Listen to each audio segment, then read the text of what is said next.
Dios les bendiga, amados hermanos. Este es tu programa Discipulado de Gracia, porque de gracia recibisteis, dad de gracia. El día de hoy, su servidor John Pirela y aquí en la cabina con nosotros también nuestro hermano Fran Rivero. Rivero, mi hermano. Fran Rivero, un gusto a todos los hermanos y a ti, hermano, que nos escuchas, en especial en esta hora. Te bendecimos en el nombre de Jesús. Pedimos que Dios te pueda abrir los oídos, ¿verdad? Espirituales para que oigas su palabra y puedas aplicarla y atesorarla en tu corazón. Hermano John, una vez más, muy agradecido con Dios por esta oportunidad, ¿verdad? Por poder compartir la palabra. Es un gran privilegio para nosotros. Un gran privilegio, un gran privilegio. Sí, el día de hoy quedamos en continuar con lo que venimos analizando, estudiando. En el segmento pasado hablamos sobre la diferencia de la ley y el nuevo pacto, el antiguo pacto y el nuevo pacto. El día de hoy vamos a hablar acerca de este nuevo pacto, de la gracia del Señor, del amor en Cristo, de la libertad con que Cristo nos hizo libres.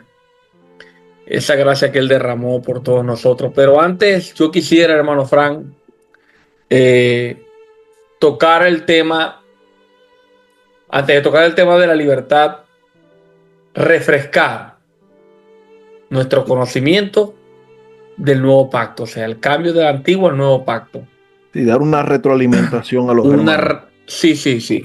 Para los que no nos escucharon en el segmento pasado, hoy puedan rápidamente, con el favor del Señor, entender qué es lo que estamos analizando. El Amén. antiguo pacto, el antiguo pacto fue temporal. Ese pacto que se le entregó al pueblo de Israel por medio de Moisés. Hebreos 8:13 dice, al decir nuevo pacto, este de Cristo, ha dado por viejo al primero, el de Moisés, y lo que se da por viejo y se envejece está próximo a desaparecer. Eso por un lado. El nuevo pacto también es mejor y con mejores promesas. Leímos el libro de Hebreos, capítulo 6, 8, versículo 6, perdón, que dice, pero ahora tanto mejor ministerio es el suyo, cuanto es mediador de un mejor pacto, establecido sobre mejores promesas. En tercer lugar, Amén, amén. ya no dependemos de la ley escrita en tablas, sino del Espíritu en el corazón. Segunda de Corintios, capítulo 3, versículo 6, dice, el cual asimismo nos hizo ministros competentes de un nuevo pacto. Nosotros no predicamos el antiguo pacto, sino un nuevo pacto. El Evangelio de Cristo pertenece al nuevo pacto y nosotros los predicadores de Cristo hacemos énfasis en lo que Cristo hizo en la cruz, el nuevo pacto y su gracia. No de la letra, sino del espíritu, porque la letra, esa ley de Moisés, mata, mas el espíritu vivifica. Obvio, no queremos decir que la ley es mala, al contrario, es buena y es santa. Pero no estamos bajo la ley, porque Cristo cumplió esa ley por todos nosotros. En cuarto lugar, debemos entender y recordar también que el antiguo pacto fue solo una sombra, como dice Hebreos capítulo 10, versículo 1. Porque la ley, teniendo la sombra de los bienes venideros, no la imagen misma de las cosas, nunca puede, por los mismos sacrificios que se ofrecen continuamente cada año, hacer perfectos a los que se acercan. La ley no puede hacer nada, porque tienes la sombra de los bienes venideros, y esos bienes venideros, por supuesto, es el reino de Cristo. En Cristo tenemos acceso directo al Padre. Mateo 26 al 28, Jesús explica esto, el libro de Mateo explica esto, y dice, porque esto es mi sangre del nuevo pacto, que por muchos es derramada para remisión de pecado. Gálatas 3 del 13 al 14 dice, Cristo nos redimió de la maldición de la ley. Ya nosotros no estamos bajo la maldición de la ley. Ya esa ley no es la que nosotros debemos vivir como la vivían los israelitas. Ellos estuvieron bajo un pacto, una ley bajo un pacto de muerte, donde habían maldiciones y bendiciones. Y la obediencia de ellos atraía bendiciones, mas si violaban un punto de la ley, ellos caían en maldición. Por eso es que podemos ver en el Antiguo Testamento que muchos mandamientos no obedecidos atraían maldiciones a las personas. Hasta le llamaban malditos con maldición a algunos de ellos. Cristo nos redimió de la maldición de la ley, hecho por nosotros maldición, porque está escrito, maldito todo el que es colgado en un madero, para que en Cristo Jesús la bendición de Abraham alcanzase a los gentiles, a fin de que por la fe recibiésemos la promesa del Espíritu Santo. Entonces, no es por la ley, es por la promesa, es por la fe. Cristo cumplió toda la ley, y esto es lo que quiero dejar claro antes de que comencemos y pasemos ahora a explicar la gracia. Esto no quiere decir que nosotros vamos a vivir una vida como nosotros queramos porque ya no estamos bajo la ley. No, nosotros no estamos bajo la ley porque la ley se enseñorea de la persona mientras ésta esté viva. La ley no se le aplica a los muertos. Y Cristo Jesús cumplió la ley perfectamente, toda la ley. Fue crucificado y cuando nosotros creemos en Cristo, hay un intercambio. Su santidad y vida perfecta, su cumplimiento a la ley, es atribuida a nuestra cuenta y nuestros pecados a Él. Él llevó nuestros pecados, Él llevó nuestras dolencias, Él llevó nuestras iniquidades. A Él, por Él fue todo esto. Entonces, Cristo cumplió toda la ley y ahora yo estoy muerto para la ley, para la ley. Ya la ley no puede hacerme nada. Cuando yo fui bautizado en Cristo, yo fui muerto con Cristo. Yo me bauticé en su muerte y para vivir con Él en su resurrección también. Cuando yo resucite, pues, voy a vivir con Él eternamente. Entonces, Mateo 5:17 dice, Jesús, no penséis que he venido para abrogar la ley o los profetas. No he venido para abrogar. Aquí no, el énfasis no es que él no venía a abrogar la ley, sino aquí cuando él dice, sino para cumplir. Él vino a cumplirla por todos nosotros, para que todo aquel que en él cree no se pierda, mas tenga vida eterna y sea justificado por sus obras, por las obras de Cristo. Romanos capítulo 10, versículo 4 dice, porque el fin de la ley es Cristo. Porque la ley me acusa y me dice, es imposible que tú entres al cielo. Y me obliga a depender totalmente de Cristo.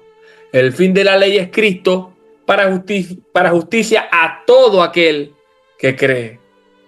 Gálatas 4, del 4 al 5 dice, pero cuando vino el cumplimiento del tiempo, Dios envió a su Hijo, nacido de mujer y nacido bajo la ley, para que redimiese a los que estaban bajo la ley, a fin de que recibiésemos la adopción de hijo. Hebreos capítulo 4, versículo 15, para terminar, dice, porque no tenemos un sumo sacerdote que no pueda compadecerse de nuestras debilidades, sino que fue tentado en todo según nuestra semejanza, pero sin pecado. En él no fue hallado pecado. Esto muestra que Jesús guardó perfectamente la ley sin fallar en nada. Así que, hermanos, estamos bajo la gracia, bajo un nuevo pacto. No retrocedamos atrás, no retrocedamos a la ley, perdón, como dice Pablo en Gálatas capítulo 5:4, a aquellos que querían hacer estas cosas. Dijo, de Cristo os desligasteis lo que por la ley os justificáis. de la gracia habéis caído. Así que no estamos bajo la ley, ahora estamos bajo la gracia. Amén, hermano John, así es. Yo creo que bueno, con todos esos pasajes que hemos visto, a aquellos hermanos cristianos les daría aliento, ¿no? Ya no estamos bajo esa ley que nos dice debes hacer esto y esto y esto y esto, y que sabemos que para el ser humano es imposible cumplir. Hermano querido, amigo querido que nos escucha, es imposible cumplir para el ser humano los estándares morales que Dios tiene. Es imposible. Por eso el Nuevo Testamento es tan enfático de que somos y debemos. Era la única manera de ser salvos, por la gracia de Dios. A los musulmanes no les gusta, los musulmanes dicen que es muy fácil. Ay, qué fácil, alguien murió por otro. Yo nada más debo creer. Sí, porque no admiten su pobreza espiritual, porque no admiten su pecaminosidad, porque no admiten que están caídos al igual que el resto de la humanidad. Caídos y que no podemos dejar de pecar. La gracia de Dios es la única vía, es la única manera por la cual el hombre puede llegar a ser salvo. No podemos, querido hermano, querido amigo, entrar al cielo por nuestras buenas obras. Dios no demanda de ti de que le des comida a un hambriento para poder entrar al cielo. Porque muchas veces, hermano John, yo lo he escuchado. Ah, pues ustedes para qué dan diezmo. Ah, porque ustedes hacen eso. Yo prefiero darle plata a uno que tiene hambre. Sí, muy bien. Te felicito. Ojalá y lo hagas verdaderamente. Pero Dios no está demandando que tú des comida al pobre para poder entrar al reino de los cielos. Dios demanda que en el cielo no puede entrar nada inmundo, nada imperfecto, nada pecador, nada lleno de maldad, de pecado, contaminado. Nada va a entrar en el cielo de esa manera. ¿Y será que algún ser humano puede levantar la mano y decir, yo sí lo puedo lograr? Yo sí puedo ser perfecto. Cuando Cristo vino y comenzó a hablar en el capítulo 5 de Mateo, y él comenzó a decir, ¿escuchaste que fue dicho o se les dijo a ustedes, no mataréis? Pero ahora yo os digo, cualquiera que en su corazón piense mal contra un hermano, le diga fatuo. ¿Oíste que fue dicho? No cometeréis adulterio. Pero yo os digo, cualquiera que mire con codicia a una mujer, ya ha fornicado en su corazón. Cristo no vino a suavizarlo. Cristo no vino a suavizar la ley. La vino a poner en la manera, en la medida en la que verdaderamente Dios nos juzgará. En la magnitud en la que Dios juzga al hombre. Partiendo incluso desde nuestros pensamientos y corazones, hermano John. Entonces, cuando hablamos de la gracia de Dios, cuando un cristiano loco, como nos dicen, comienza a hablar de la gracia de Dios, que hemos sido salvos por la gracia de Dios. Querido amigo, querido hermano, no sabes lo que estamos diciendo. Lo ignoras. Pero estamos diciendo que Dios, en su infinita bondad, por su inmensa misericordia, nos ha dado la manera, el camino para ser salvos mediante Cristo, por gracia. Entonces, ¿qué es la gracia? ¿Qué es la gracia que tanto pregonamos con ansia, con amor, con devoción los cristianos? Esta palabra gracia aparece en el Nuevo Testamento de diversas maneras. Viene de la palabra griega charis. Se puede encontrar como charis. En Efesios 2:8 dice, porque por gracia soy salvo. Esa gracia charis. Y tiene una connotación de que es un favor inmerecido. O sea, algo que nos ha sido dado inmerecidamente. Un don inmerecido para nosotros. También se puede encontrar como charisma, que es una amplitud de charis, la que acabamos de mencionar. Es un derivado. La dádiva de Dios es vida eterna, dice Romanos 6:23.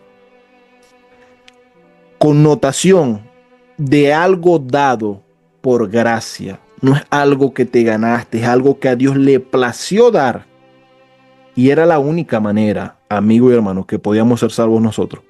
Y la única manera que tú que nos escuchas, que quizá no crees en Cristo, o lo estás contemplando, o estás meditando sobre él, es la única manera. No es por tus fuerzas ni esfuerzos. No es por tus grandes obras. No es por tus grandes intenciones o buenas intenciones. No, es por gracia. Y esa gracia se revela en el Evangelio por fe, como dice en Romanos capítulo 1, versículo 16 al 18. Por fe y para fe es poder de Dios para salvación al judío, al gentil, al griego, al venezolano, al colombiano, al chino, al asiático, al coreano, a todos, al musulmán, al árabe, al mormón, al budista, a todos. Este evangelio de gracia que nos dice: Cristo ha pagado tu gran deuda. Cristo ha pagado por ti la deuda moral, el pecado que tú tienes con Dios. Cristo lo ha pagado por ti. Y tú debes creer, humillarte ante Él, arrepentirte, humillarte ante Cristo y decir: sí, tú eres el único camino, la única verdad y la única vida. Eso es lo que predicamos. Esa es la gracia que tanto hablamos. También aparece esta palabra como charizomai. En Colosenses 3:13 dice: perdonándose unos a otros. Ese perdonándose viene de la palabra griega charizomai. Es perdonar inmerecidamente. El cristiano ha sido perdonado inmerecidamente y por tanto nosotros perdonamos a los hombres, a nuestros prójimos, inmerecidamente. No porque lo merezcan, hermano John. No, es por gracia también. Lo que hemos recibido de gracia, todo, el perdón, la salvación, la sabiduría, el conocimiento, todo, debemos darlo igualmente por gracia. Pero entonces usted me dirá: ¿qué hacemos con eso, verdad? ¿Cómo se aplica eso a nuestras vidas? Una y otra vez desde los púlpitos se escucha, como lo acabo de decir, a los cristianos hablar de la gracia e incluso mencionar estas palabras que hemos visto, ¿verdad? La charizomai, todas estas palabras griegas, hebreo, ¿eso qué hago yo con eso? ¿Qué es esa gracia que no la entiendo? La Biblia nos dice que somos salvos por gracia, como acabamos de ver, inmerecidamente. Una acción de gracia, darle acción de gracias a Dios. Es un don dado inmerecidamente. Es un don dado gratuitamente. Es una salvación dada gratuitamente. Es un don espiritual recibido por fe únicamente. Esos son los efectos, las aplicaciones que tiene esa palabra para la vida del creyente y para la vida del no creyente. El creyente por gracia sigue estando de pie. Por la gracia, por el amor de Dios, por el Espíritu de Dios. Que son todas estas cosas que nos han sido dadas gratuitamente. Entonces, ¿a dónde vamos con esta palabra, verdad? ¿Qué es lo que queremos decir? ¿De qué queremos hablar cuando hablamos de gracia? Dios nos ha dado gratuitamente un don, una salvación. Y cuando hablamos de gratuito, hablamos de la gracia de Dios. No porque no costara, no porque no tuviera valor. No. Esto no es una gracia sin valor, no. Es una gracia que a Dios le costó, que a Cristo le costó, una vida de obediencia perfecta. Una vida soportando y superando todas las pruebas y tentaciones. Porque la Biblia dice que por lo que padeció aprendió obediencia. Aprendió, Él padeció, Él sufrió.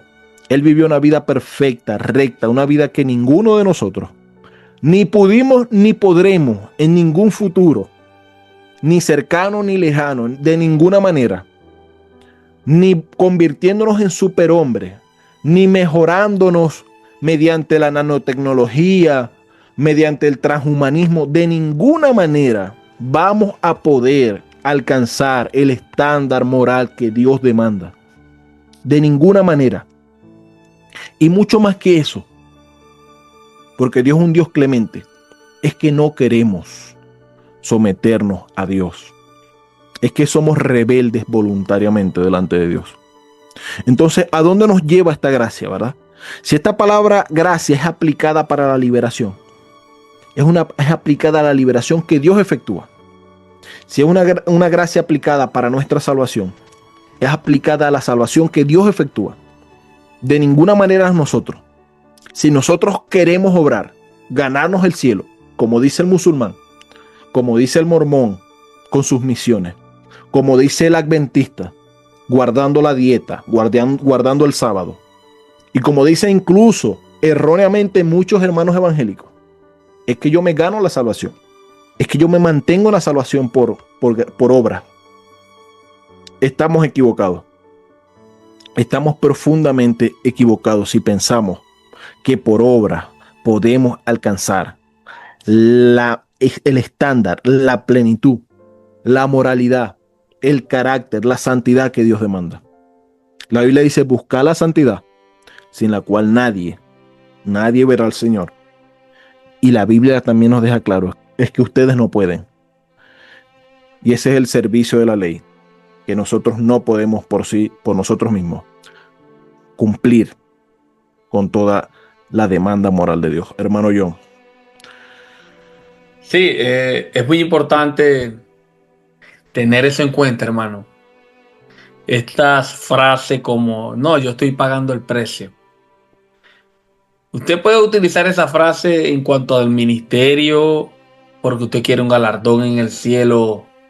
Y sabemos que todos tenemos que compadecer ante el tribunal de Cristo y cada uno recibirá conforme a lo que haya hecho. Hay otros versículos, por ejemplo, cuando Pablo dice que hace todo para el Señor, hace trabajar y abundar, que nada que lo que hagas para el Señor será en vano, eso será recompensado. Pablo también dice con él y Apolo que cada uno recibirá conforme a su labor. Pero, como dice el hermano Frank, en cuanto a la salvación, esto de pagar el precio no existe.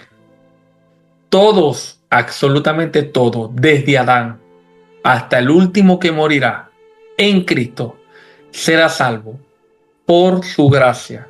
Y es bueno también que tengamos en cuenta la diferencia, hermano Frank, entre la gracia y la misericordia. Amén.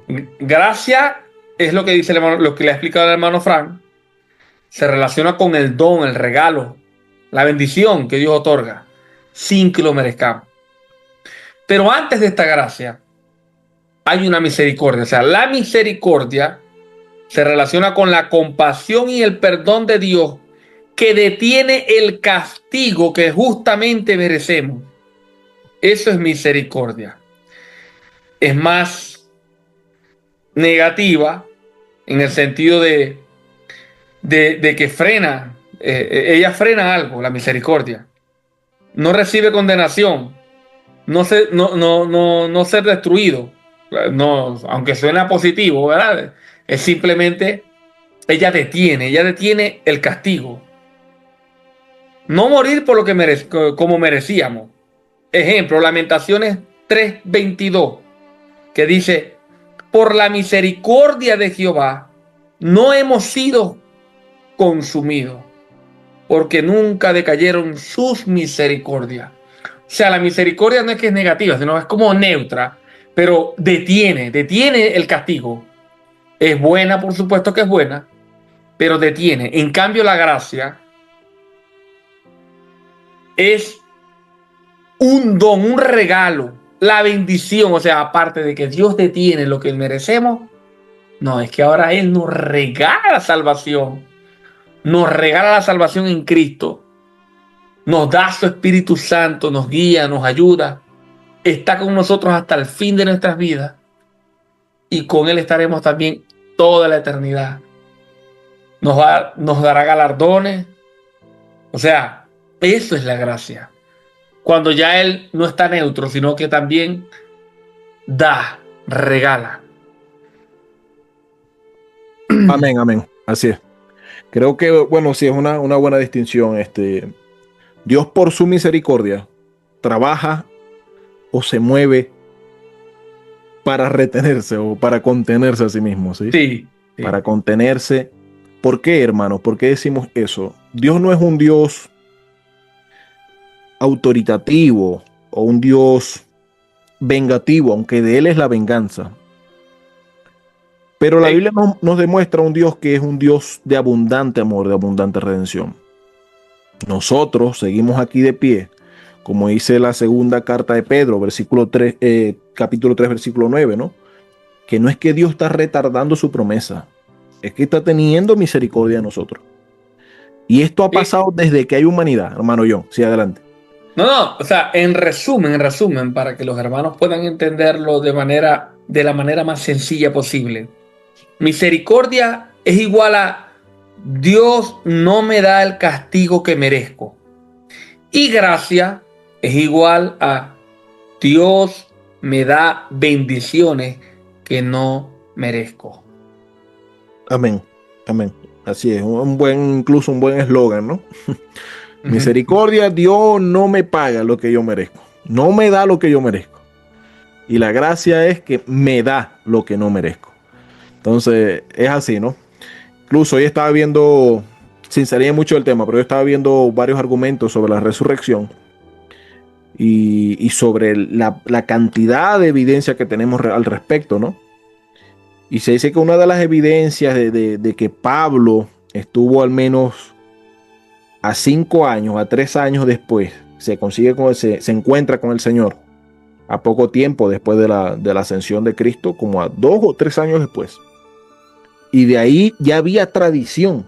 O sea, cuando Pablo conoce a Cristo o se topa con Cristo en el camino de Damasco, ya había una tradición, ya había, aunque no habían escritos formales, ya habían tradiciones orales de lo que era la fe. Por ejemplo, cuando nos vamos a 1 Corintios capítulo 15, versículos 2 y 3, que dice, porque este es el evangelio que yo les he predicado, ¿verdad? Lo mismo que yo recibí. Como lo dice también el capítulo 11 de 1 Corintios, porque yo les he enseñado lo mismo que yo recibí. O sea, era una tradición oral cortas, eran pensamientos cortos que contenían el evangelio. Por ejemplo, 1 Corintios 15:3 dice eso, o sea, porque este es el evangelio que os he predicado, ¿verdad? Que el Señor murió, resucitó conforme a la Escritura, y vosotros, si creéis y permanecéis en esto, sois salvos. Así, eran tradiciones muy cortas, ¿no? De recordar. ¿Por qué? Porque sabemos que el evangelio comenzó en un contexto histórico y social donde la alfabetización de las personas era muy baja. O sea, la alfabetización de los hermanos y de los primeros, no digo en general, porque hubieron hombres de eminencia como lo fue Pablo, fue un eminente, como lo fue Lucas, fue un médico y un historiador excelente. Entonces Mateo fue un publicano, un recaudador de impuestos, era un hombre preparado, pero no todo, la gente del común, del vulgo, por decirlo así, no eran preparados. Eran periodos de la humanidad donde la alfabetización era muy, pero muy baja.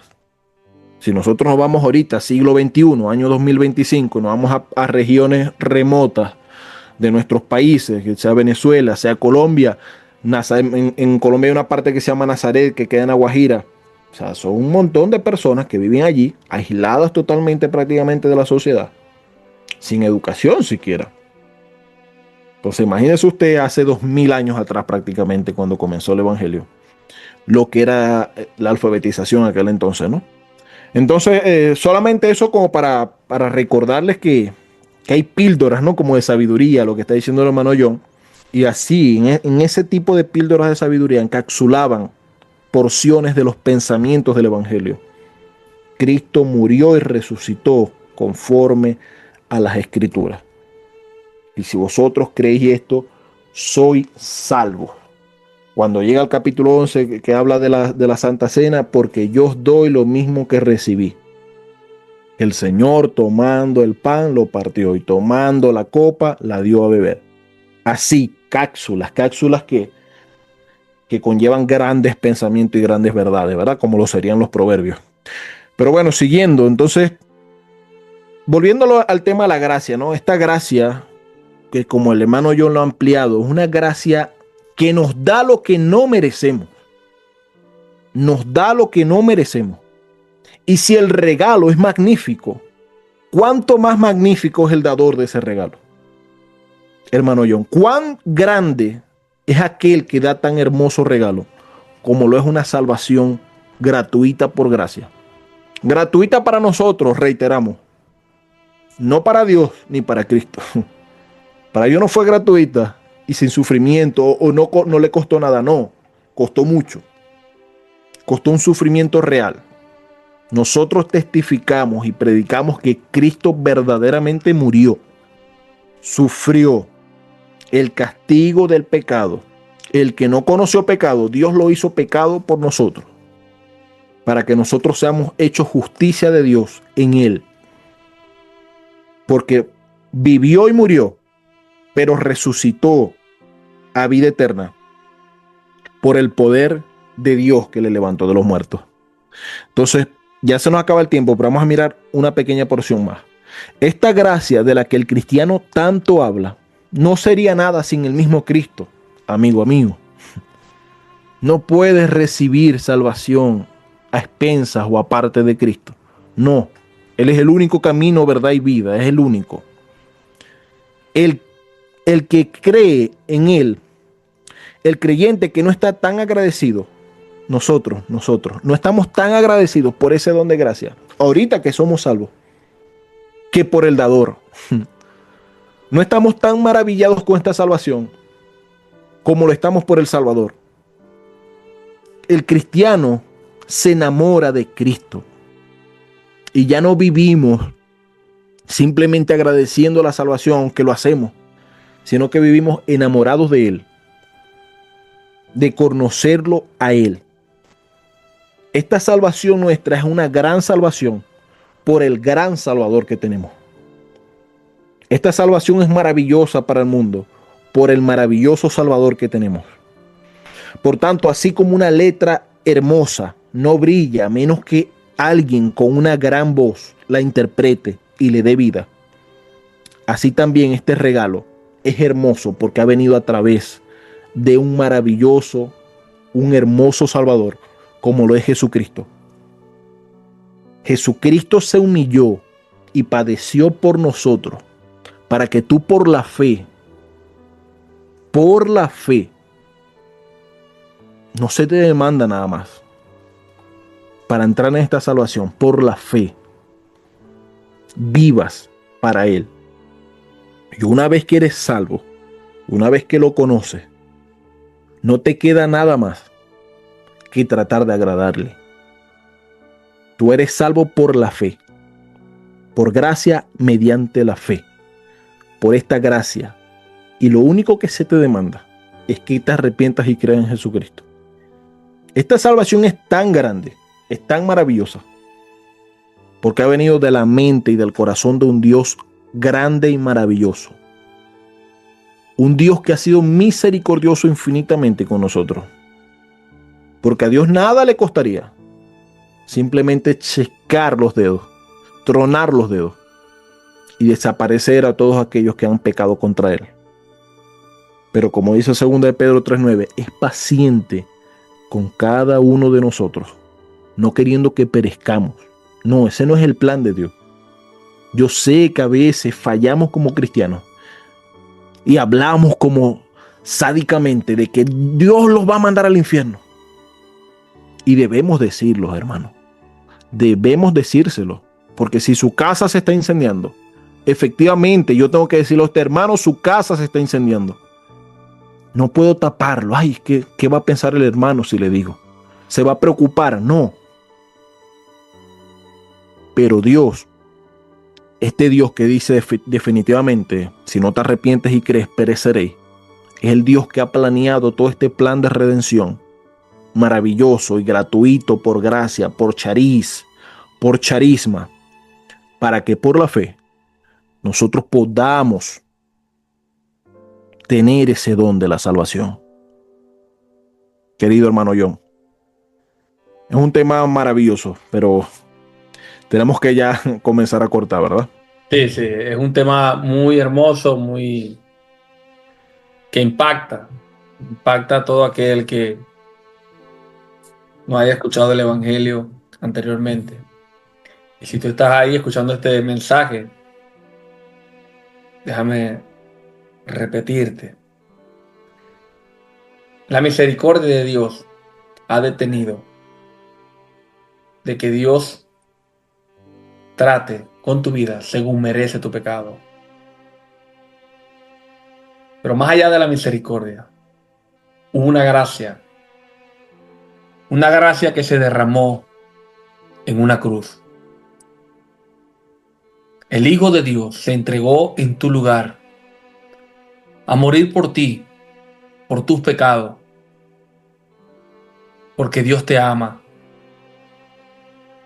porque te amó de tal manera que no escatimó ni a su propio Hijo, para que tú fueras atraído por su amor, por su misericordia, por su gracia. Murió por ti para que seas salvo. Así que si estás escuchando esta palabra, déjame decirte que hoy tienes la oportunidad de arrepentirte y de venir a Cristo. Hoy, el día es hoy, no es mañana. Como dice Dios en su palabra. Si hoy oís mi voz, no endurezcáis tu corazón. No te endurezcas delante de Dios. Porque Él envió a su Hijo a morir por ti. No hay nada en este mundo que valga más que el Hijo de Dios. Nada de lo que tú puedes perder por arrepentirte y venir a Cristo. Nada de lo que tú puedas dejar por venir a Dios vale más que su Hijo amado. Y Él lo entregó por ti. Cristo Jesús voluntariamente se entregó por ti también. Murió por ti.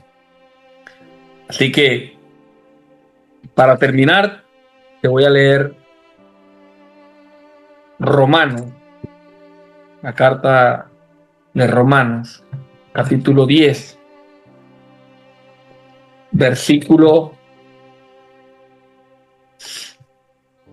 8. Más que dice, cerca de ti está la palabra, cerca de ti, al alcance de tus manos, en tu boca y en tu corazón. Esta es la palabra de fe que predicamos. Que si confesares con tu boca que Jesús es el Señor y creyeres en tu corazón que Dios le levantó de los muertos, serás salvo. Porque con el corazón se cree para justicia, pero con la boca se confiesa para salvación. Pues la Escritura dice, todo aquel que en él creyere no será avergonzado. Dios te bendiga, hermano.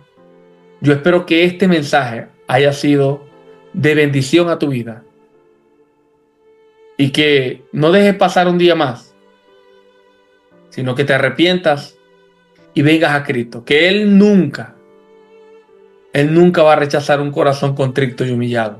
Al contrario, por un pecador que se arrepiente y reconoce que necesita a Cristo, hay fiesta en los cielos. Amén, así es. Este es el mensaje de hoy, hermano. El día de mañana vamos a continuar con la enseñanza, Fran, pero ya no le vamos a hablar solamente al que no conoce a Cristo, sino al que conoce a Cristo. Cómo esta gracia y esta libertad actúan en nosotros, los que ya somos creyentes. Amén, amén. Así es, hermano. Así que Dios les bendiga y les guarde. Este fue tu programa Discipulado de Gracia, porque de gracia has recibido, date gracia.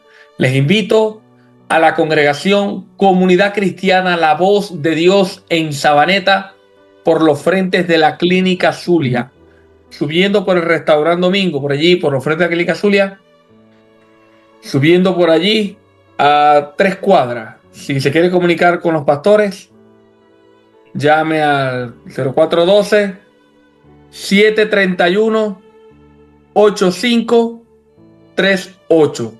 Dios les bendiga y les guarde. Muchas gracias, hermano. Que la paz del Señor esté con todos ustedes. Amén.